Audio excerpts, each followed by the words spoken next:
कभी तो सुनेगा। एक महारानी होकर आप भटकती फिरे, नहीं, ये उचित नहीं है। महारानी सुनीति कदापि उचित नहीं है। एक महारानी के लिए उचित नहीं, एक माँ के लिए तो उचित है। पुत्र ठोकरे खाता फिर रहा हो तो माँ को महल में चैन कैसे मिलेगा? देर हो गई तो वो हमसे और दूर चला जाएगा। चलिए महाराज, चलिए।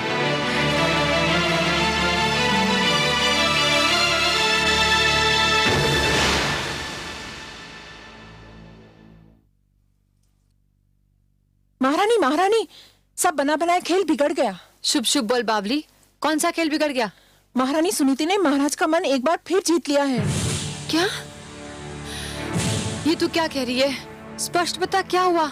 मैं वहीं से चली आ रही हूँ। पुत्र शोक ने महाराज को व्याकुल कर दिया है। वो मेरे सामने महारानी सुनीति के समक्ष अपना पश्चाताप प्रकट कर रहे थे। क्या?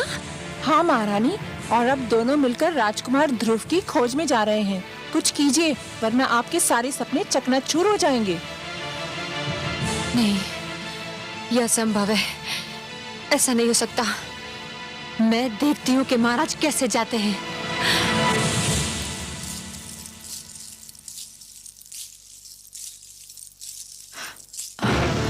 आप कहाँ जा रहे हैं महाराज? क्यों?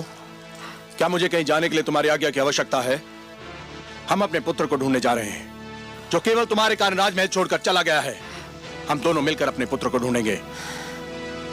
ये अचानक पुत्र मोह कैसे उमड़ा है महाराज? पिताश्री ने आकर मेरे नेत्र खोल दिए हैं। मुझे आज ज्ञान हुआ है कि परिवार में पिता का क्या महत्व होता है।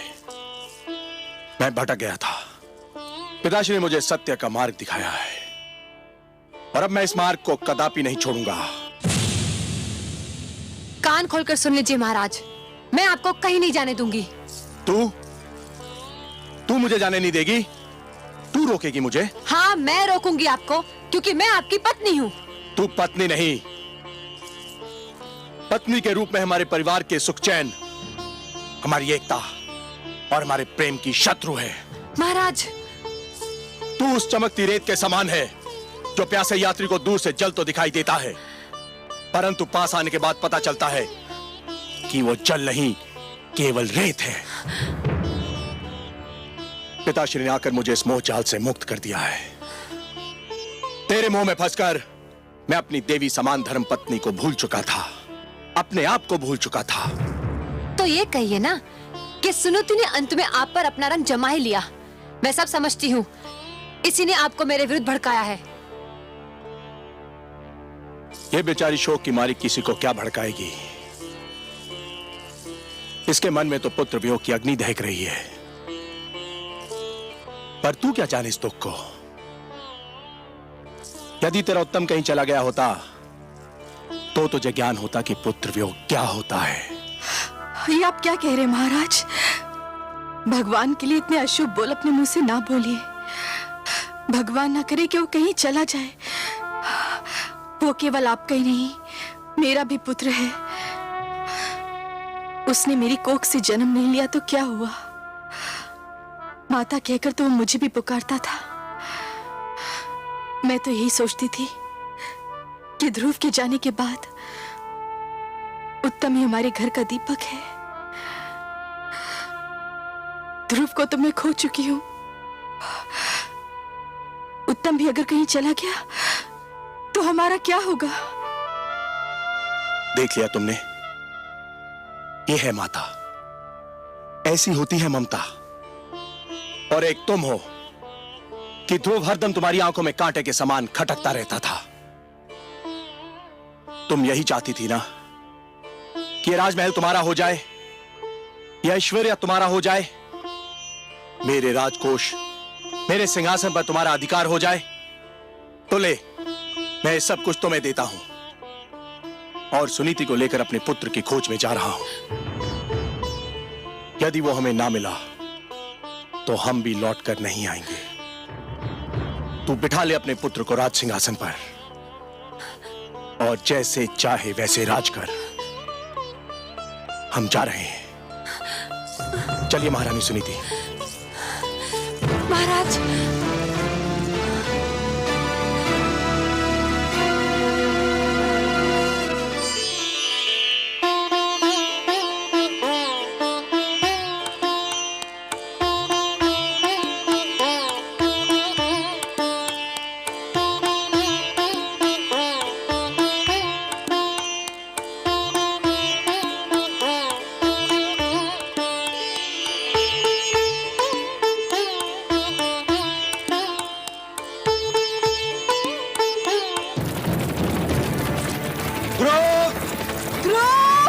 पुत्र ध्रुव! ध्रुव!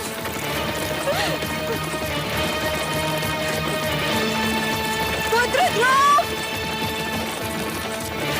ध्रुव! ध्रुव! ध्रुव! पुत्र ध्रुव!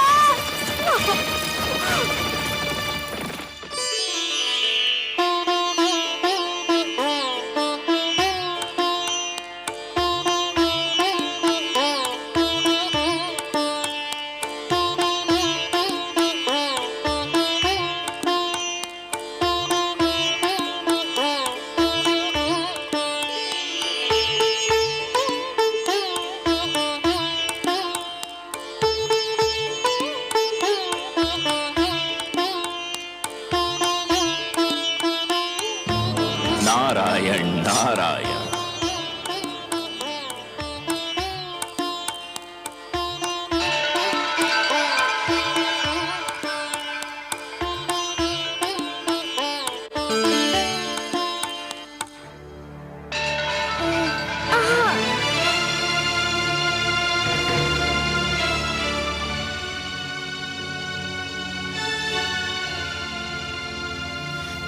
बालक, आप कौन है महात्मन?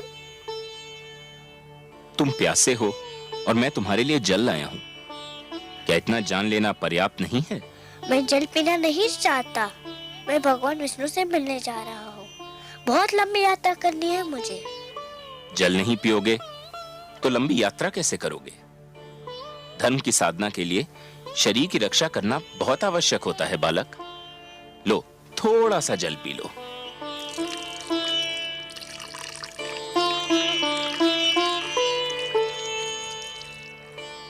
आप जो भी हो, भगवान विष्णु की खोज में यदि मेरा पथ निर्देश कर दे तो आपकी बहुत कृपा होगी। तुम जितने कोमल हो पुत्र, तुम्हारा संकल्प उतना ही कठोर है। इस कड़ी धूप में कुम्हला जाओगे। मेरी बात मानो पुत्र, घर लौट जाओ। मैं तो समझा था कि आप मेरा मार्गदर्शन करेंगे। मार्गदर्शन ही तो कर रहा हूँ। देखो, यहाँ से एक मार्ग तुम्हारे घर की ओर भी तो जाता है। तो भी मिलता है, मुझे घर लौट जाने को कहता है। कोई भी भगवान विष्णु का पता नहीं बताता। मैं उनसे मिले बिना घर नहीं जाऊंगा। ये जानकर भी नहीं कि तुम्हारी खोज में तुम्हारे माता पिता दिशाएं छान रहे हैं। आपको किसने बताया? मैं तो तुम्हें भी बता सकता हूँ। बता क्या, मैं तो तुम्हें दिखा भी सकता हूँ। देखना चाहोगे? देखो। माते! संभलिए महाराज। आप कौन है? आप मेरे माताजी के पास ले जा सकते हैं, तो फिर भगवान विष्णु के पास भी ले जा सकते हैं। मुझे बताइए, आप कौन है? मैं नारद हूँ बालक, देवर्षि नारद। बारंबार प्रणाम आपको करता हूँ देवर्षि नारद। मुझे बताइए, भगवान विष्णु कहाँ रहते हैं? भगवान विष्णु तो क्षीर सागर में शेषनाग की शैया पर निवास करते हैं पुत्र। चलिए, ले चलिए मुझे क्षीर सागर। यही तो समस्या है पुत्र। क्या समस्या है? कोई प्राणी जीते जी क्षीर सागर में नहीं जा सकता। क्षीर सागर में मनुष्य की आत्मा जा सकती है, उसका शरीर नहीं। जब तक कोई प्राणी इस जीवन के बंधन में बंधा है, तब तक वो क्षीर सागर नहीं जा सकता। मृत्यु के पश्चात ही वहां जाया जा सकता है बालक। पर मैं तो जीते जी उनसे मिलना चाहता हूँ। मैं मृत्यु से नहीं डरता, किंतु मैं उनसे मिले बिना मरना नहीं चाहता। तुमने तो मुझे चक्कर में डाल दिया पुत्र। एक बात कहूँ देवर्षि, अवश्य कहो पुत्र। मनुष्य तो मृत्यु के पश्चात ही उनसे मिल सकता है, पर वे स्वयं तो किसी भी जीवित प्राणी से मिल सकते हैं ना? मेरी बुद्धि की परीक्षा मत लो। तुम क्या कहना चाहते हो बालक? यही कि यदि मैं उनके पास नहीं जा सकता, पर वो तो मेरे पास आ सकते हैं ना? हाँ, ये तो संभव है, किंतु इसके लिए बड़ी कड़ी तपस्या करनी होगी। करूँगा, करूँगा, कड़ी से कड़ी तपस्या करूँगा। सोच लो बालक, बड़ी कठिन राह है ये, कष्ट ही कष्ट है इस राह में। भगवान विष्णु के दर्शन के लिए मैं हर कष्ट हंस के सह लूंगा। पहले तुमने मुझे प्रणाम किया, अब मैं तुम्हें, तुम्हारे साहस, तुम्हारे दृढ़ निश्चय को प्रणाम करता हूं। इतना छोटा बालक और इतना बड़ा संकल्प, इतना साहस। अच्छा तो सुनो, तुम्हें उस वन में जाना होगा, दूर अंदर तक। वहां जाके तुम्हें एक मंत्र का जाप करना होगा, निरंतर, तार तोड़े बिना। जाप एक पल के लिए भी नहीं टूटना चाहिए। मुझे मंत्र दीजिए। कहो, ओम नमो भगवते वासुदेवाय। ओम नमो भगवते वासुदेवाय। ओम नमो भगवते वासुदेवाय। ओम नमो भगवते वासुदेवाय। ओम नमो भगवते वासुदेवाय। ओम नमो भगवते वासुदेवाय। ओम नमो भगवते वासुदेवाय। ओम नमो भगवते वासुदेवाय। ओम नमो भगवते वासुदेवाय। ओम नमो भगवते वासुदेवाय। देवर्षि, माते प्रणाम।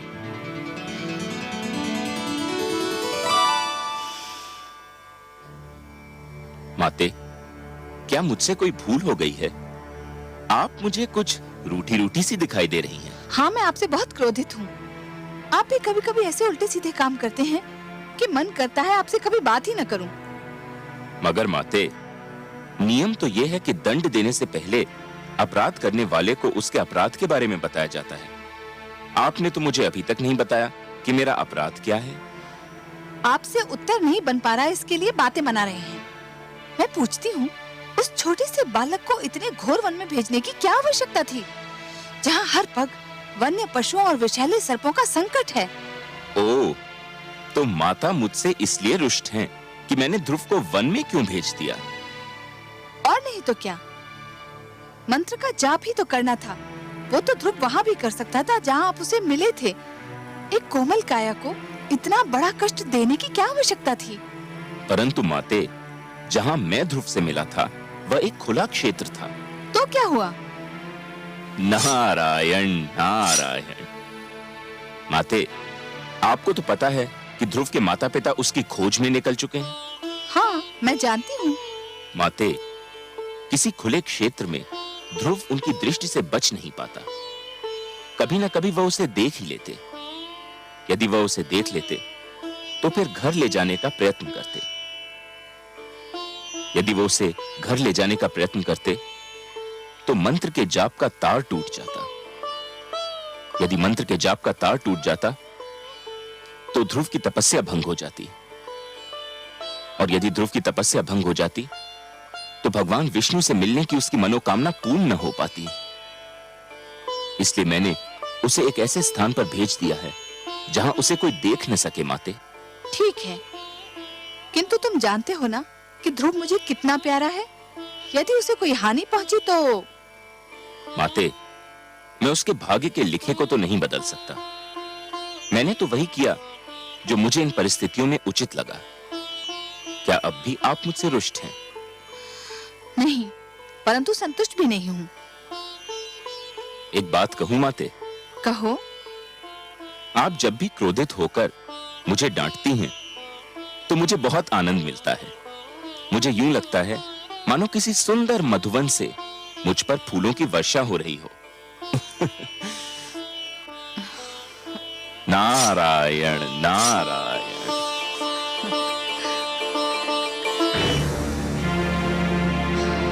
ओम नमो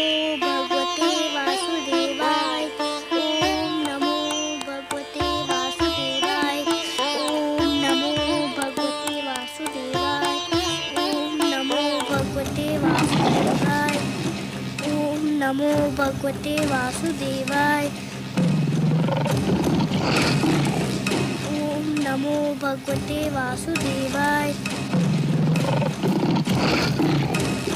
ओम नमो भगवते वासुदेवाय। ओम नमो भगवते वासुदेवाय। ओम नमो भगवते वासुदेवाय। ओम नमो भगवते वासुदेवाय। ओम नमो भगवते देवाय। ओम नमो भगवते वासुदेवाय। ओम नमो भगवते वासुदेवाय। ओम नमो भगवते वासुदेवाय। ओम नमो भगवते वासुदेवाय। ओम नमो भगवते वासुदेवाय। ओम नमो भगवते वासुदेवाय। ओम नमो भगवते वासुदेवाय। ओम नमो भगवते वासुदेवाय। ओम नमो भगवते वासुदेवाय। नारायण नारायण। आइए देवर्षि आइए, स्वागत है आपका। बताइए, तो क्या आपकी कृपा दृष्टि हुई ध्रुव पर? क्या आपका मार्गदर्शन मिला उसे? ध्रुव का मार्गदर्शन आपने भी किसके पास भेज दिया था मुझे? वो बालक है ना, न जाने किस मिट्टी का बना हुआ है। देखने में तो छोटा सा है, परंतु संकल्प इतना दृढ़ कि बड़े बड़ों की बुद्धि चकरा जाए। इतनी छोटी सी आयु में इतनी महान अभिलाषा, और अब इस बात पर अड़ा हुआ है कि भगवान को स्वयं ही उसके पास आना पड़ेगा, और इसके लिए कुछ भी सहने को तैयार है। प्रभु, उसका मार्गदर्शन करते करते तो मैं अपना मार्ग भूलते भूलते बचा। उसे मेरे मार्गदर्शन की आवश्यकता नहीं लगती प्रभु। आप ठीक कह रहे हैं देवर्षि, आप ठीक कह रहे हैं। पतंगा जब दीपक पर अपना सर्वस्व न्योछावर करने की ठान लेता है तो केवल एक ही वस्तु उसका मार्गदर्शन कर सकती है, दीपक की लौ और उस पर मर मिटने की इच्छा। फिर यही उद्देश्य उसका पूर्ण जीवन बन जाता है। ध्रुव के मन में जिस संकल्प ने जन्म लिया है देवर्षि, उस संकल्प की पूर्ति के लिए उसका मार्गदर्शन भी वही संकल्प करेगा। उस संकल्प के अतिरिक्त और कोई उसका मार्गदर्शन कर ही नहीं सकता। एक बात पूछने को मन कर रहा है जनार्दन। तो संकोच क्यों कर रहे हैं देवर्षि? पूछिए ना। हे विश्वेश्वर, जब ध्रुव के संकल्प से ही उसका मार्गदर्शन होना था, तो फिर उसके मार्गदर्शन के लिए आपने मुझे क्यों भेजा? यदि चंद्रमा उदित ही न हो देवर्षि, तो अंधियारी रात्रि के यात्री को कौन बताए कि उसकी यात्रा किस दिशा में होनी है? आपने चंद्रमा बनकर ध्रुव की आकांक्षा को दिशा दे दी देवर्षि। यह कोई साधारण और सरल कार्य नहीं था। मैं जानता था कि यह कार्य केवल आप ही कर सकते हैं देवर्षि, केवल आप, क्योंकि आप सृष्टि के सबसे श्रेष्ठ मार्गदर्शक हैं। जो आपने किया वो केवल उचित ही नहीं था, बल्कि सराहनीय भी था। आपकी सराहना के लिए बहुत बहुत धन्यवाद नारायण। किंतु माता लक्ष्मी कभी मुझे सराहें, लगता है ये मेरे भाग्य में नहीं लिखा है। मैं जानता हूं देवर्षि, आपने जो किया उससे माता लक्ष्मी यदि रुष्ट नहीं तो संतुष्ट भी नहीं है। यही कहना चाहते हैं ना आप? आपसे क्या छिपा है अंतर्यामी। हां, माता मुझसे अप्रसन्न है। वो विवश है देवर्षि, अपनी ममता के कारण विवश है वो। उनसे तो किसी की पीड़ा नहीं देखी जाती, और फिर यह पीड़ा तो उसकी है जिसे उन्होंने स्वयं अपना पुत्र मान लिया है। इसलिए आप पर थोड़ा सा क्रोधित हो गई थी। और फिर क्रोध का प्रदर्शन भी तो अपनों से ही किया जाता है ना देवर्षि। आपको अपना समझती हैं, आप पर कृपालु हैं, इसलिए कभी कभी आप पर अपने क्रोध के पुष्प भी बरसाती रहती हैं। आपको भी तो आनंद मिलता है इससे। आपने मेरे मन की बात कह दी प्रभु। सच पूछिए तो माता के मुख से यदि कटुवचन भी निकले तो उनसे मधु की बूंदें टपकती दीख पड़ती हैं। किंतु माता अभी देवलोक लौटी नहीं क्या? ममता चिंता का दूसरा नाम है। आपने तो ध्रुव को भेज दिया वन में, अब माता का मन तड़प उठा। कि कहीं वन के पशु उसे कोई हानि न पहुंचा दे। इस समय वो ध्रुव की रक्षा का प्रबंध करने शिव भार्या पार्वती से मिलने कैलाश पर्वत गई है।